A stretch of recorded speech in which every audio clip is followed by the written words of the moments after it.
बिस्मिल्लाहिर्रहमानिर्रहीम। अस्सलाम वालेकुम डियर स्टूडेंट्स। आज हमारे पास जो टॉपिक है डॉट नेट प्रोग्रामिंग में वो डेस्कटॉप एप्लीकेशन का है, जिसमें GUI को डिस्कस किया जाएगा। विंडोज़ प्रेजेंटेशन फाउंडेशन का टॉपिक है। इसको स्टार्ट करते हैं जी। बिस्मिल्लाहिर्रहमानिर्रहीम। अस्सलातु वस्सलामु अलैका या सय्यदी या रसूलल्लाह। अल्लाहुम्मा फ़्तह अलैना हिकमतका वंशुर अलैना रहमतका या ज़ल जलाली वल इकराम। आमीन बिजाहि नबील अमीन सल्लल्लाहु तआला अलैहि वसल्लम। Let's start the learning with beautiful words. The Holy Prophet Muhammad sallallahu alaihi wasallam said, "Whoever recites salat upon me one time, Allah Azza wa Jal sends 10 mercies upon him, and whoever recites salat upon me 10 times, Allah Azza wa Jal sends 100 blessings upon him, and whoever recites salat upon me 100 times, Allah Azza wa Jal will write between both of his eyes that he is free from hypocrisy and the hellfire, and Allah Azza wa Jal will keep him with the martyrs on the day of judgment." सल्लल्लाहु तआला अलैहि वसल्लम। Start करते हैं जी आज के हम इस टॉपिक को। इसके कुछ हेल्पिंग लिंक आप लोगों के साथ इसमें शेयर किए हैं, इसको लाजमी देखिएगा। और स्टार्ट करते हैं WPF के बिगिनिंग फाउंडेशन से कि क्या चीज़ है ये। WPF क्या है जी? विंडोज़ प्रेजेंटेशन फाउंडेशन है। इसको मैं सिंपल वे में पहले आपको बताता चलूँ कि विंडोज़ बनाने वाली कंपनी का नाम माइक्रोसॉफ्ट, C# को डेवलप करने वाली कंपनी माइक्रोसॉफ्ट, .NET को इंट्रोड्यूस करवाने वाली माइक्रोसॉफ्ट।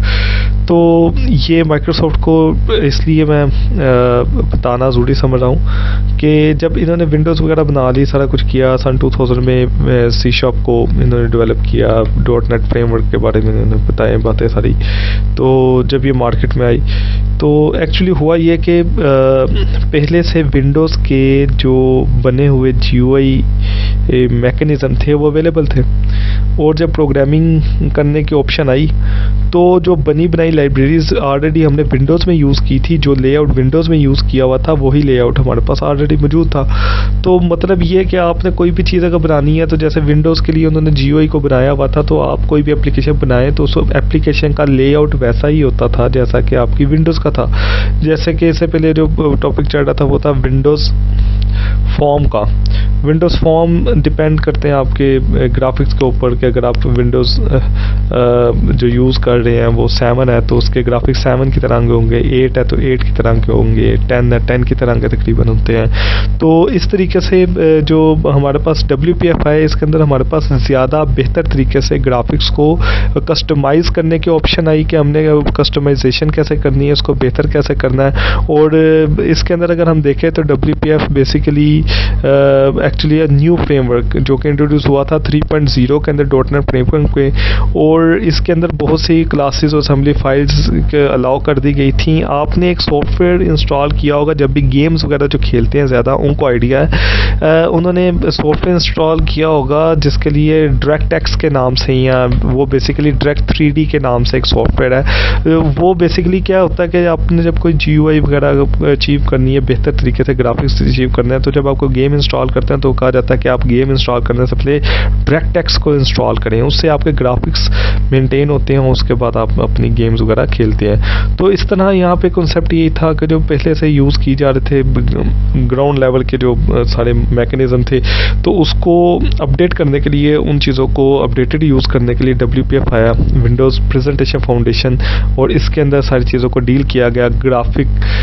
डिवाइस इंटरफेस के बारे में बात की गई GTI के नाम से, तो हमने इसके अंदर इस तरीके से सारी चीज़ों को डील किया। यहाँ पे हम बात कर रहे हैं फीचर्स ऑफ WPF। इसके डिफरेंट फीचर्स हैं, या हम इसको एडवांटेजेस भी कह सकते हैं डिफरेंट के। एक्चुअली इसके आने का पर्पस सबसे पहले ये था कि इससे पहले जो टेक्नोलॉजी यूज़ हो रही थी वो थी विंडोज़ फॉर्म। विंडोज़ फॉर्म के बारे में जैसे कि मैंने बताया कि विंडोज़ में जितने भी ग्राफिक्स यूज़ किए जा रहे थे उन्हीं की लाइब्रेरी को यूज़ किया गया और उन्हीं के फंक्शंस को यूटिलाइज़ किया गया। सेम एज इट इज़ जो काम हम चाह रहे थे करना वो पहले से बना हुआ हमारे पास अवेलेबल था। तो इसी तरीके से हमारे पास यहाँ पे जो कुछ पॉइंट्स आ रहे हैं वो मैं आपसे डिस्कस कर लेता हूँ। जैसे DPI का कॉन्सेप्ट है, डिवाइस इंडिपेंडेंट पिक्सल का, ठीक है। WPF के अंदर इसको बड़े अच्छे तरीके से इसकी सेटिंग को डिफाइन किया गया। ये बेसिकली DPI इसके अंदर होता ही है कि एक DPI कहा जाता है डॉट पर इंच के, तो डॉट पर इंच जो स्क्रीन के लिहाज से यूज़ किया जाता है उसके ग्राफिक्स के लिहाज से।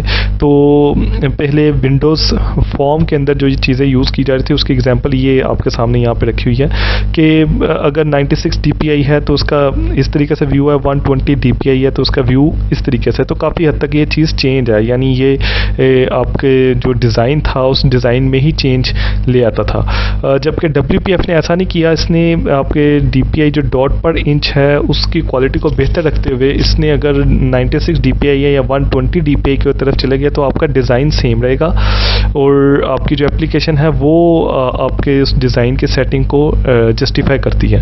तो WPF में कुछ एडवांसमेंट आई थी, ये चीज़ें आप जब इसको यूटिलाइज़ करेंगे तो फिर इसका डिफरेंस जो है ना आपको ज़्यादा क्लियर होगा। जब तक विंडोज़ फॉर्म का यूज़ करके उसमें इस तरह के इश्यूज़ आप एड्रेस नहीं करते तब तक इसकी जो स्पेशलिटी है वो विजिबल नहीं होती इतनी। लेकिन बताने की हद तक मैंने आपको इन्फॉर्म कर दी है, बाकी डिटेल आप इस डॉक्यूमेंट से भी पढ़ेंगे। जो मेजर चीज़ थी वो मैंने डिस्कस की है इसमें। तो built in support for the graphic and animation, जैसे मैंने बताया आपको डायरेक्टएक्स जो है ये सॉफ्टवेयर आपको इंस्टॉल करना पड़ता है, वो आपके एनिमेशन और ग्राफिक्स को सपोर्ट करता है। तो इसमें इन चीज़ों का काफ़ी यूज़ इंट्रोड्यूस करवाया गया जिसकी वजह से हमारे पास ग्राफिक्स बेहतर हुए, एनिमेशन बेहतर हुई, redefined style and control templates. ये मैं बता रहा हूँ इसलिए कि ये सारे फीचर्स वगैरह WPF में आए थे, विंडोज़ फॉर्म के अंदर ये चीज़ें एज सच मौजूद नहीं थी। तो इसको बहुत ज़्यादा तरीके से मॉडिफाई कर सकते थे, उसके डिज़ाइन को रीडिफाइन किया है, उसके कंट्रोल टेम्पलेट्स के अंदर हम चेंज कर सकते हैं, यानी बेस टेम्पलेट की बात करेंगे हम इसमें। तो हमारे पास resource based approach for every control, हमारे पास हर तरीके से हम इसके अंदर यूटिलाइज कर सकते हैं कि हम कैसे रिसोर्सेज को मॉडिफाई कर सकें। तो डिफरेंट लाइब्रेरीज इसके अंदर आई थी। ये बेसिकली एक प्रॉपर टॉपिक है WPF, और अगर हम इसके ऊपर अपने 6 या 10 लेक्चर्स भी लेके चलें तो तब भी ये ख़त्म नहीं होगा। ये करें कि ये एक अलग से कोर्स है WPF का, तो इसको अलहदा से कोर्स के तौर पे भी चलाया जा सकता है क्योंकि इसके अंदर डेप्थ बहुत ज़्यादा है इसकी।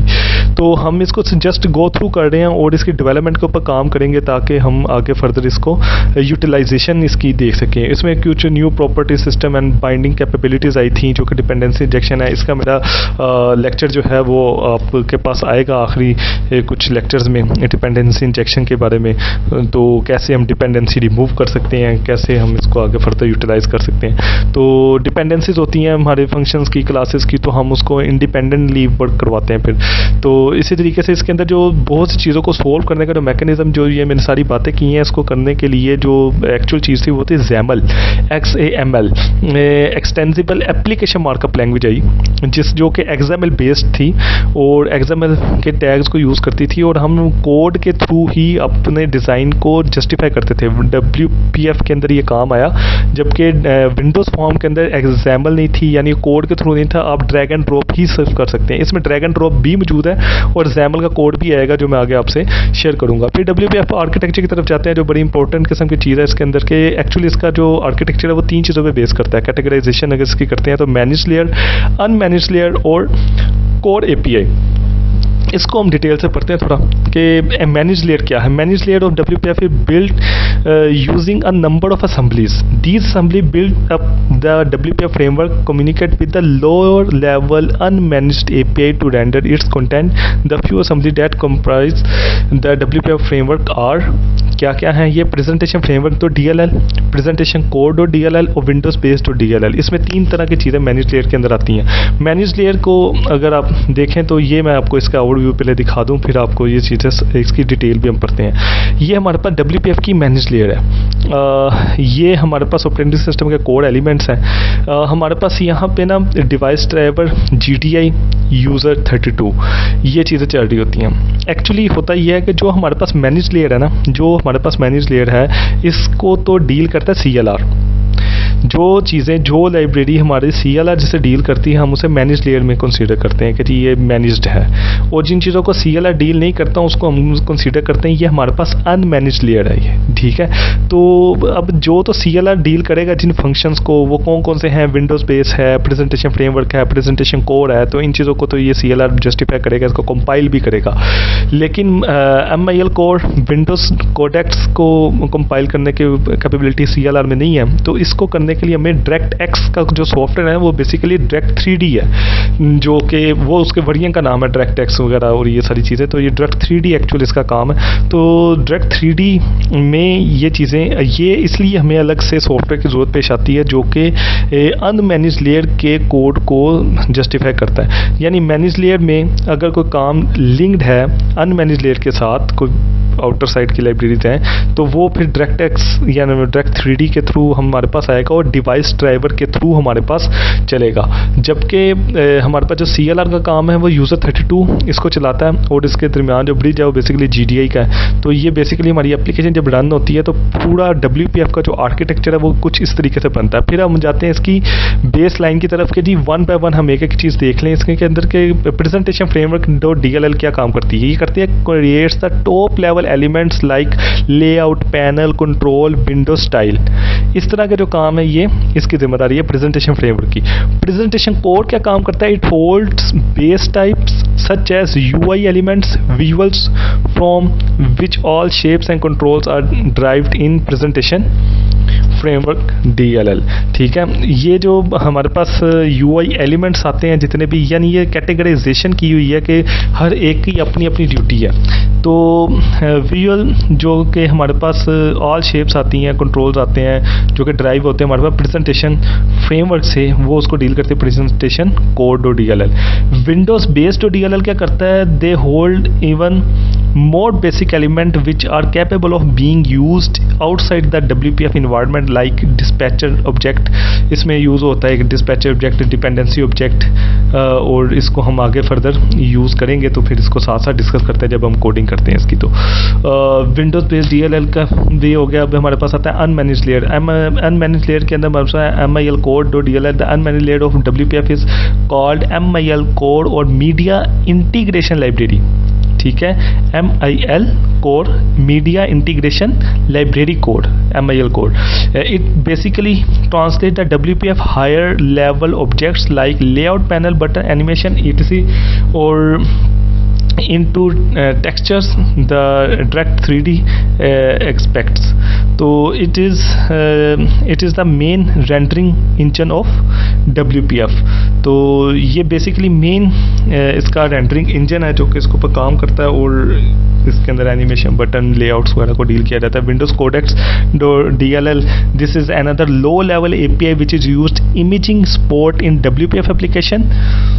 Windows codecs.dll comprises a number of codecs which enable or encode or decode images into the vector graphics that would be rendered on the WPF screen।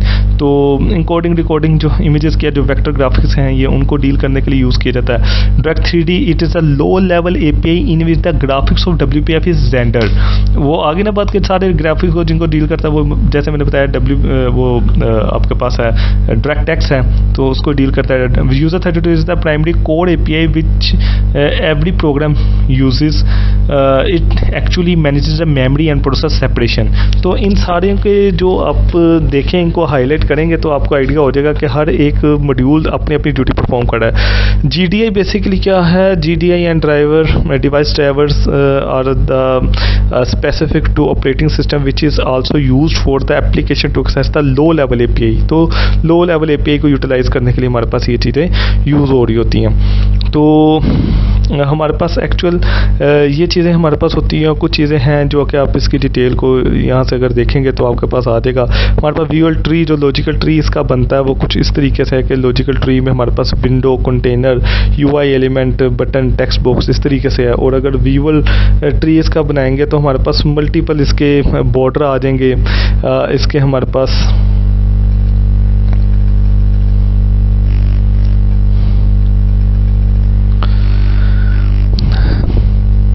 एडोर्नर decoder है हमारे पास, और कंटेंट प्रेजेंटर है, इसके बाद हमारे पास कंटेनर है। ये बेसिकली विजुअल ट्री क्या चीज़ है, इसको मैं जस्ट आपको चंद एक लफ्ज़ों में समझा देता हूँ। बेसिकली इसको याद करने की कोई ज़रूरत नहीं है जी। ये बेसिकली सिंपल हमारे पास जो विजुअल ट्री है ना, इसको अगर आप देखें तो comprise a part that make the individual control. You do not generally need to deal the visual tree directly, but you should know how each control is comprised of, so it would be the easier to build custom templates using this. जबकि logical tree क्या करता है, every programming stack contain some sort of logical tree which comprises the overall program. The logical tree comprises the element as they are listed in XAML. thus they will only include the control that you have declared in your XAML. तो XAML में हम कैसे काम करते हैं, ये समझ लें कि जो टैग्स हैं ना इसके, उनको यूटिलाइज़ करता है. तो जो लॉजिकल ट्री है हमने उसको ऊपर फोकस करना है. बैक एंड पे ये बनाता है. विंडोज़ है तो विंडोज़ के ऊपर उसका बॉर्डर आएगा, उसका एडोर्नर डिकोडर आएगा, फिर उसका कंटेंट प्रेजेंटर आएगा.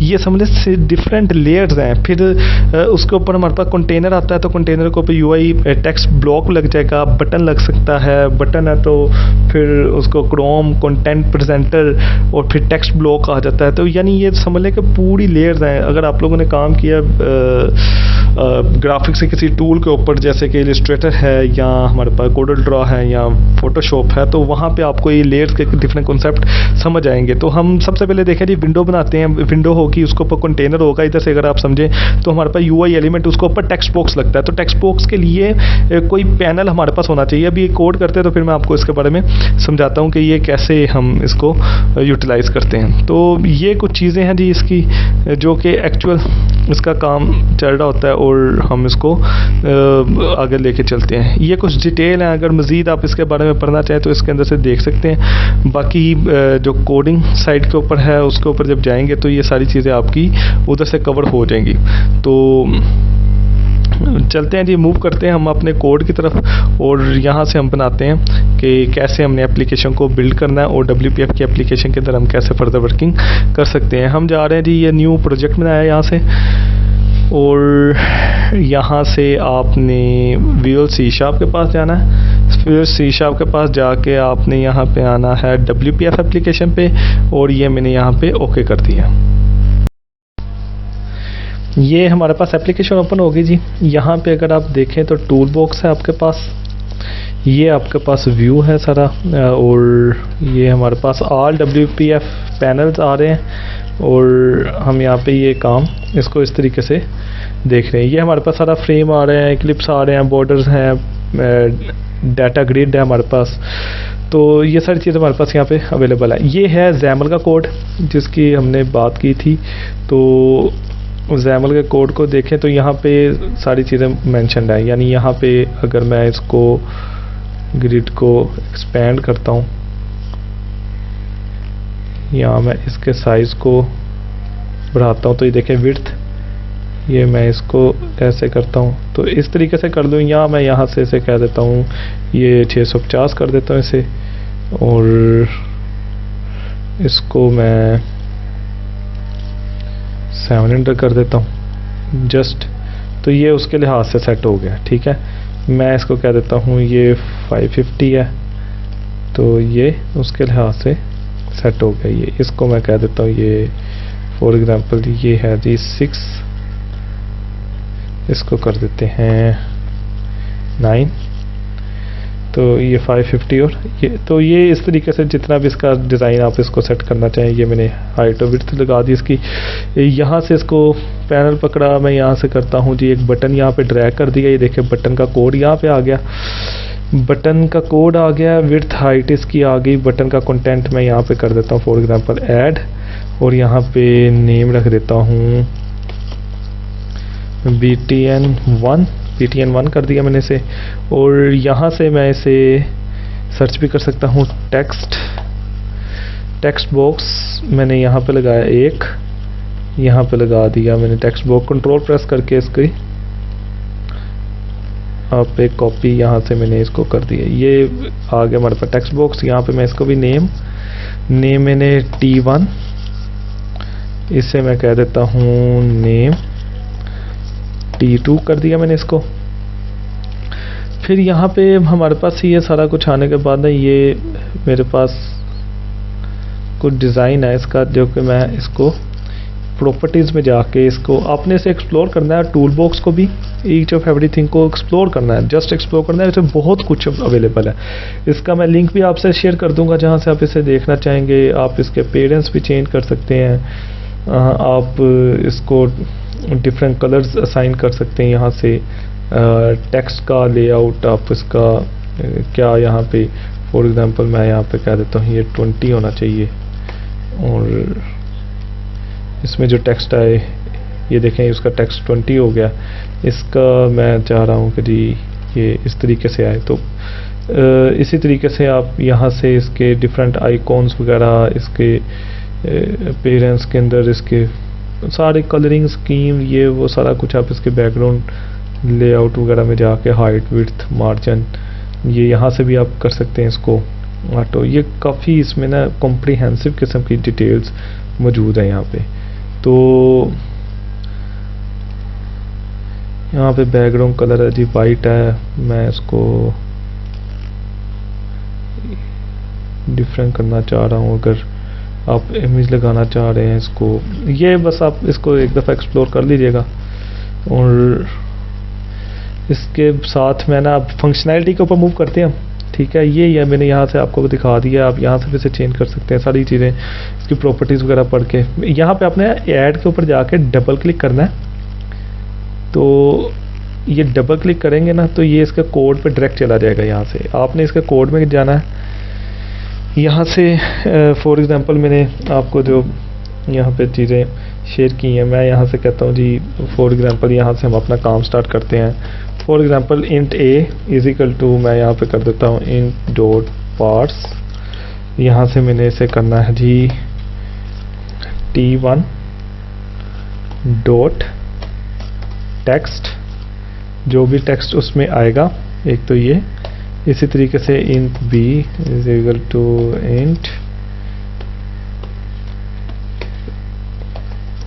Int dot parse t2 dot text.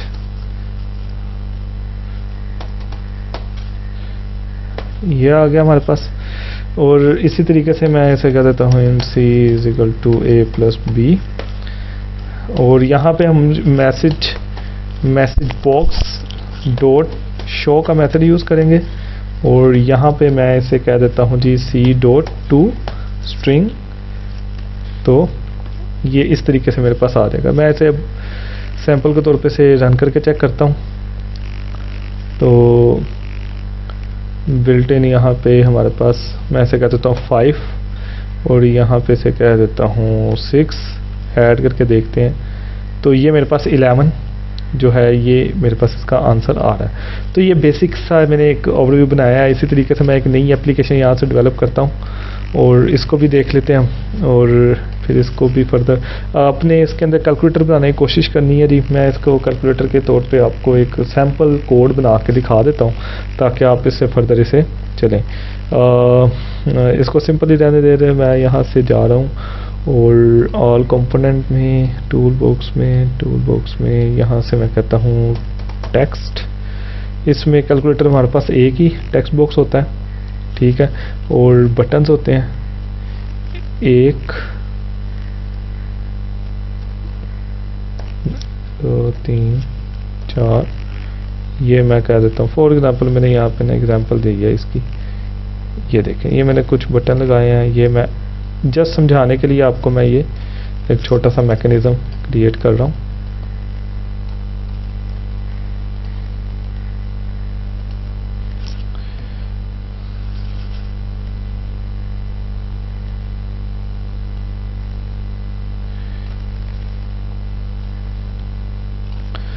अच्छा जी, यहाँ से आ गया टेक्स्ट बॉक्स के अंदर जो इसका टेक्स्ट लिखा हुआ है ये मैं कर देता हूँ एम्प्टी। और इसी तरीके से यहाँ पे हाइट विड्थ वगैरह है सारा कुछ। अच्छा, इस बटन को मैं कंटेंट इसको कह देता हूँ ये प्लस का है, या इसको कह देता हूँ ये 1 2 3 होगा ना। तो मैंने यहाँ पे 3 कह दिया इसे मैंने ये बटन है, इस बटन को मैंने कह दिया है ये है 5 और इसको मैं यहाँ पे कह रहा हूँ नेम इसको दे दिया है T5 ताकि नाम की मुनासबत से ये ना इजीली फाइंड आउट हो जाएगा। इसी नाम से हमने आगे से कॉल करना होता है। ये आ गया। इसी तरह मैंने इस बटन को नाम दिया है जी, ये वाला जो बटन है इसको मैं कहता हूँ इक्वल और इसको मैं कह देता हूँ प्लस। ठीक है, ये आपके पास होगा तो मैं इसे नेम TE कर दिया इक्वल के लिए और नेम TA कर दिया ऐड के लिए। ये जस्ट मैंने नाम रखे हैं, आप जो कोई भी बेहतर नाम इसका सजेस्ट कर सकते हैं। अब आपने इसमें 3 के ऊपर अगर हम जाते हैं तो 3 के ऊपर हमारे पास यहाँ पे करने के लिए सिंपल कहते हैं कि यहाँ पे डिफरेंट हमारे पास बटन्स हैं। उस बटन से जो भी डाटा आएगा, ये बटन के क्लिक होने से हमारे पास जो भी डाटा हमारे पास आए वो इसमें सेव होता जाए। तो मैं यहाँ पे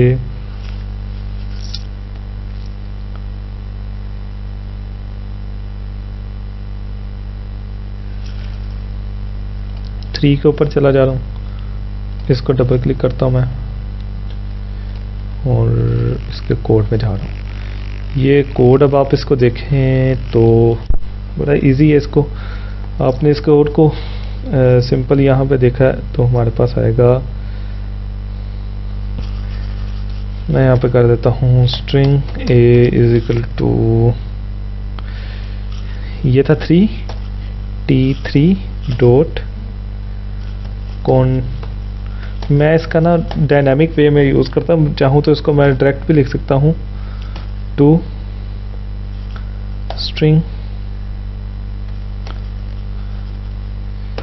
स्ट्रिंग जो भी आएगा इसके अंदर, यानी जो भी उस बटन का मैंने टेक्स्ट रखा हुआ ना ये उसमें आ जाएगा। और इसको मैं कह देता हूँ जो मेरे पास टेक्स्ट था इसका नाम क्या मैंने रखा है, इसका टेक्स्ट का क्या नाम रखा मैंने, टेक्स्ट बॉक्स का नाम नहीं रखा, अभी इसको भी दे देते नाम नेम। ये है जी टेक्स्ट 1 रख दिया मैंने फॉर एग्जांपल टेक्स्ट 1। और इधर आता हूँ मैं इसे, मैं ये कह रहा हूँ कि टेक्स्ट 1 डॉट टेक्स्ट जो होगा ना इसका ये होगा वही जो एक है, जो इसमें ए आएगा। और अगर इसके साथ मैं कर देता हूँ प्लस का तो कंकैटिनेट होता रहेगा, जो जब मैं प्रेस करता जाऊँगा वो उसके साथ आती चले जाएंगी चीज़ें। इसको अगर आप चला के चेक करें तो टेस्ट करके चेक कर लेते हैं इसको ताकि थोड़ा सा आइडिया हो जाए। ये मैंने 3 किया था, 3 आ गए यहाँ पे, फिर मैं 3 प्रेस करता हूँ प्लस, ऐसे ये कंकैट होता जा रहा है इसमें। ठीक है, बिल्कुल सेम लॉजिक मैं इसकी इधर रिपीट कर देता हूँ। इधर जाते हैं और 5 के लिए भी सेम लॉजिक लगेगी इसकी। ठीक है जी, ये सेम लॉजिक आ गई तो मैं इसको कॉपी पेस्ट बी, इसको भी T5 और ये इस तरीके से देगा। ठीक है, और इसी तरीके से मैं प्लस के ऑपरेटर में जाता हूँ। प्लस का ऑपरेटर क्या करेगा, प्लस का ऑपरेटर जब मैं एक बटन प्रेस करूँगा तो एक बटन के प्रेस करने पर ये इसको एक वैल्यू को अपने पास सेव करेगा। ठीक है, मैं इधर ही इसको क्लास में ही इसका ना मैं इंट आई और जे बना देता हूँ, डिक्लेयर कर दिया। इधर मैं कह देता हूँ इसे i is equal to int dot parse और टेक्स्ट 1 डॉट टेक्स्ट, जो उसमें लिखा हो वो आई में सेव हो जाए।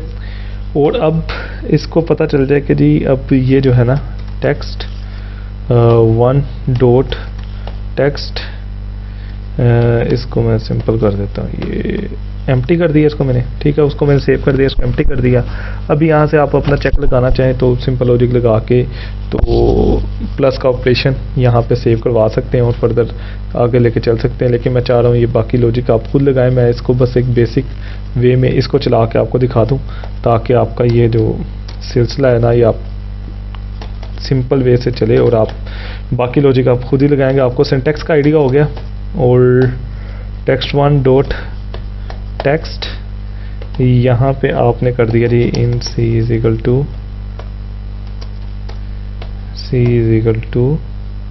i प्लस जे, यही था जी। अब ये दूसरा जो टेक्स्ट आया है उसको पकड़ेगा और i प्लस जे कर देगा, c कर देगा। और text1 डॉट, मैंने ये सिर्फ इक्वल के अंदर ही प्लस कर दिया, लेकिन आपने जब फर्दर बटन बनाने हैं तो उसको फिर प्रॉपर स्विच केस लगा के यूटिलाइज करेंगे। हिंट मैंने दे दिया, बाकी आप अपनी लॉजिक लगाइएगा, उसको कर लीजिएगा। टू स्ट्रिंग कर दिया मैंने इसको। ओके है जी, इसको अब चला के चेक करते हैं। 3 + 5 = 8। तो ये सिंपल सा लॉजिक है ये। अब अगर मैं 2 बटन बना सकता हूँ तो आप 0 to 9 भी बना सकते हैं। अगर प्लस कर सकता हूँ तो आप प्लस माइनस मल्टीप्लाई ये सारे बटन बना रहा। तो तकरीबन लॉजिक सारी बन गई। अब आपने कोशिश ये करनी है जो विंडोज़ के अंदर मौजूद है, विंडोज़ का जो बिल्कुल बेसिक कैलकुलेटर है वो आपने डेवलप करना है। विंडोज़ का जो बेसिक कैलकुलेटर है, मैं यहाँ से ओपन कर देता हूँ। ये बेसिक कैलकुलेटर नहीं है जी, ये है इसका साइंटिफिक कैलकुलेटर। ये स्टैंडर्ड, ये है स्टैंडर्ड। तो इसके अंदर जितने बटन है ना सारे, ये सारे आपने प्रॉपरली बिल्कुल एग्जैक्ट ये चीज़ बनानी है। बस ये 3 बटन नहीं बनाने हैं आपने, ठीक हो गया। तो कोशिश करनी है सारा। अभी मेरा ये लेफ्ट साइड पे आ रहा है, ये भी आपने प्रॉपर्टीज़ में जाकर इसको राइट पे लेके आना है और यहाँ पे 0 लिखा हुआ आ रहा हो और बाकी सारी फंक्शनैलिटीज़ जैसी हो, परसेंटेज, ये सारी चीज़ें यहाँ पे एज इट इज़ हों। तो वैसे सिंपल बनाना कोई बड़ी बात नहीं है। आपने डॉट को भी हैंडल करना है, सारी चीज़ों को हैंडल करना है ताकि आपकी लॉजिक बेहतर हो सके। ये इसको मैं बंद कर रहा हूँ। अब हम एक नए प्रोजेक्ट को भी डेवलप कर लेते हैं। मैं डिफरेंट वैरायटी आपके साथ शेयर कर रहा हूँ ताकि आपको जो WPF की एप्लीकेशन है ना वो बनाने में बिल्कुल इशू ना आ सके। मैं एक एप्लीकेशन बना रहा हूँ जी, इसके ऊपर खामोशी से देखें। और इसके अंदर ना बड़ा मज़े का काम ये है कि आपने ये गए टूल टेक्स्ट बॉक्स,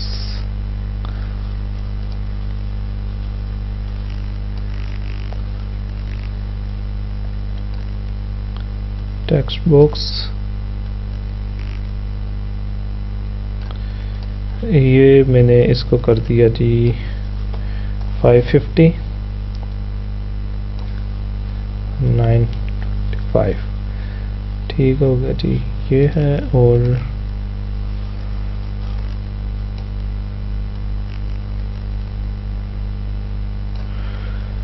इसको मैं प्रॉपर्टीज़ में जाके इसकी प्रॉपर्टीज़ टेक्स्ट लेआउट इसका मैं कर देता हूँ 25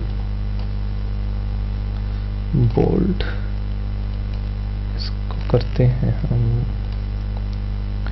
ये, और मैं यहाँ पे लिख देता हूँ इसको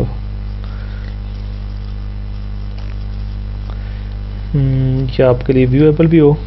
मैं इसे भी कर देता हूँ नेम text1, इसका नाम रखा है। और इसके बाद इसका जो यूज़र नेम है टेक्स्ट बॉक्स http:, यानी आप समझ गए होंगे कि मैं यहाँ पे मैं सिंपल ये लिखा हुआ है, बाकी बाद में करते हैं इसको। इसके बटन्स ये हैं जी। एक बटन आ गए, ये एक बटन मैं यहाँ पे लगा रहा हूँ इसका। आपने इस बटन को बनाया यहाँ पे, कॉपी नहीं, अभी नहीं कॉपी करते इसको। ये बटन है जी बैक का, और इस बटन की प्रॉपर्टीज़ भी सेट कर देते हैं यहाँ से। टेक्स्ट इसका 20 करते हैं और इसका जो स्टाइल है वो ये कर देते हैं। और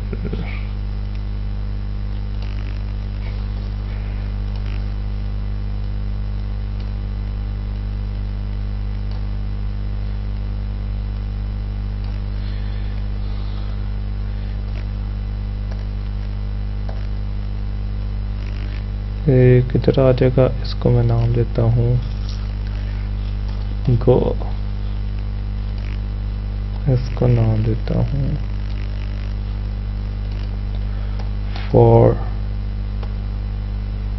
फॉरवर्ड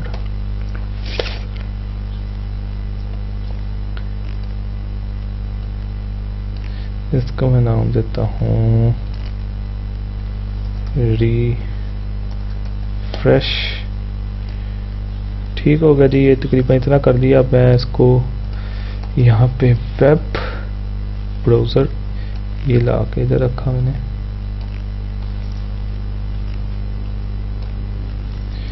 इसको मैं कर रहा हूँ एक्सपैंड पूरे इस पे। अच्छा जी, यहाँ तक हो गया। अब मैं इसको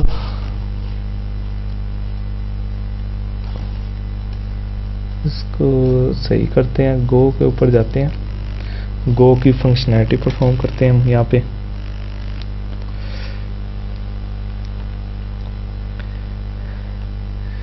यहाँ पे ना हमें पहले इसका नाम रख देते हैं।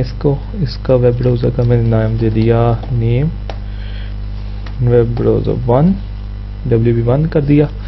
और यहाँ पे आके मैं बटन का कोई नाम, बैक का, इसका नाम की भी ज़रूरत नहीं है। इसको हम गो के बटन के पहले करते हैं परफॉर्म। गो के बटन पे जाते हैं और इसको फटाफट करते हैं WB1 डॉट नेविगेट। और नेविगेट क्या करना है मैंने, text1 डॉट टेक्स्ट ये करेंगे।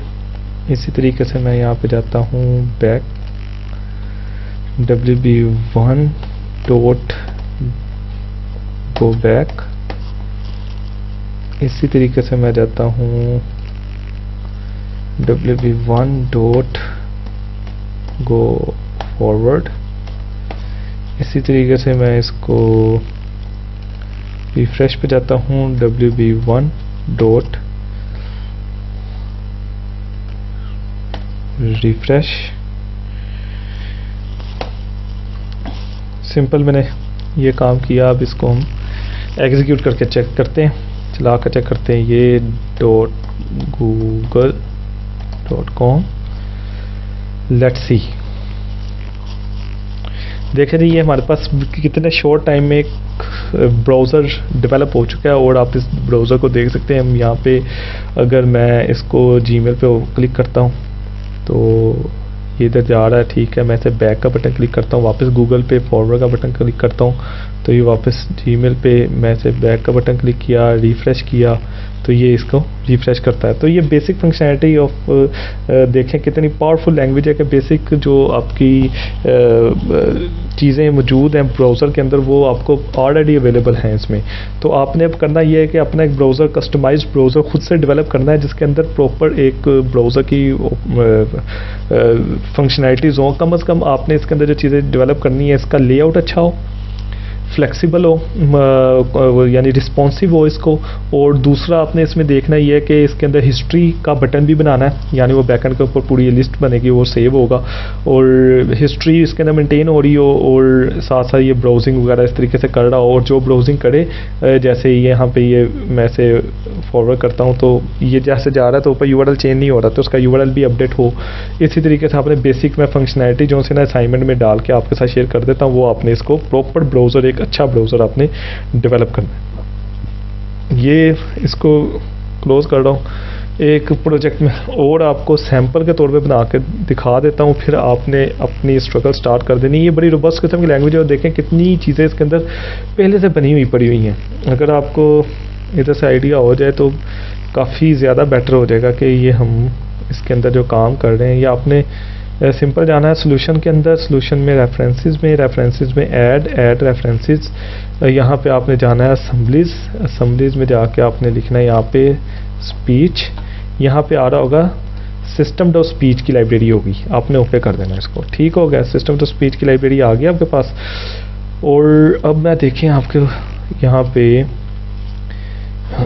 यहाँ पे हम करते हैं टेक्स्ट बॉक्स लगाते हैं जी, एक टेक्स्ट बॉक्स लगाते हैं और यहाँ पे टेक्स्ट बॉक्स लगा के मैं यहाँ पे इसको, और एक बटन यहाँ पे लगाते हैं जी, बटन, और यहाँ पे एक बटन आ गया हमारे पास।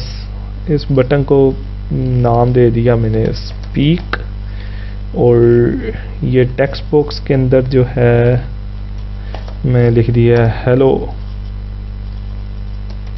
क्लास हाउ आर यू, ठीक है। और इसको मैंने नाम दे दिया यहाँ पे नेम, T1 दे दिया इसको मैंने, ठीक है। और यहाँ पे आके मैं स्पीक को तो बटन में जाता हूँ, और यहाँ से मुझे एक using system dot speech dot synthesis की लाइब्रेरी ऐड की मैंने, और यहाँ पे आके मैंने बटन में स्पीच सिंथेसाइजर का ऑब्जेक्ट बनाया, और यहाँ पे आके मैंने इसको कर दिया एस डॉट स्पीक। क्या करे, जो T1 में मौजूद है ना टेक्स्ट, उसको स्पीक करे। मैं सिंपल यहाँ पे गया हूँ, और यहाँ पे आप देखें तो आपके पास यहाँ पे Hello class, how are you? ये इसको स्पीक के बटन को दबाया तो Hello class, how are you? ये यहाँ पे आ रहा है, तो मैं इसको परफॉर्म करवाता हूँ, शायद आपको इसकी आवाज़ इसमें। Hello class, how are you? तो ये इस तरीके से आप जो भी यहाँ पे लिखेंगे ये इस तरीके से आपके पास आना शुरू हो जाएगा। तो ये सिंपल हमने एक, अगर ये काम हम कर सकते हैं थोड़ी देर के लिए सोचेंगे तो इस तरह के कितने फंक्शन इसके अंदर अवेलेबल होंगे। और बहुत सी अच्छी और बेहतरीन किस्म की लाइब्रेरी हमारे पास सी शार्प के अंदर मौजूद है, जो कि आप इसके अंदर काम कर सकते हैं। और उसके अंदर AI के बड़े एल्गोरिदम्स हैं, जैसे आप कुछ लिखें और ये बोले, ये तो हमने कर लिया, और फिर मैं कुछ बोलूँ और ये लिखे। और अगर ये दोनों काम एट अ टाइम हो जाए तो प्रॉपर एक चैट बोर्ड की तरह का कॉन्सेप्ट नहीं बिल्ड हो जाता हमारा। तो कोशिश करनी है जी आपने एक चैट बोर्ड की तरह का जो सॉफ्टवेयर ना उसको ऊपर डेवलपमेंट के लिए सोचना है। मैं इसके लिए टाइम भी दूंगा आपको, लेकिन आपने इसके ऊपर एफर्ट्स करना स्टार्ट करनी है। और भी कई प्रोजेक्ट्स हैं जो कि मैं आपको विद इन फ्यू मिनट्स के अंदर भी समझा सकता हूँ, लेकिन आपने इसके ऊपर पहले स्ट्रगल करें। तो इंशाल्लाह फिर हम फर्दर किसी लेक्चर में अगले टॉपिक के ऊपर डिस्कशन करेंगे। अपना ख्याल रखें जी, अल्लाह हाफिज़।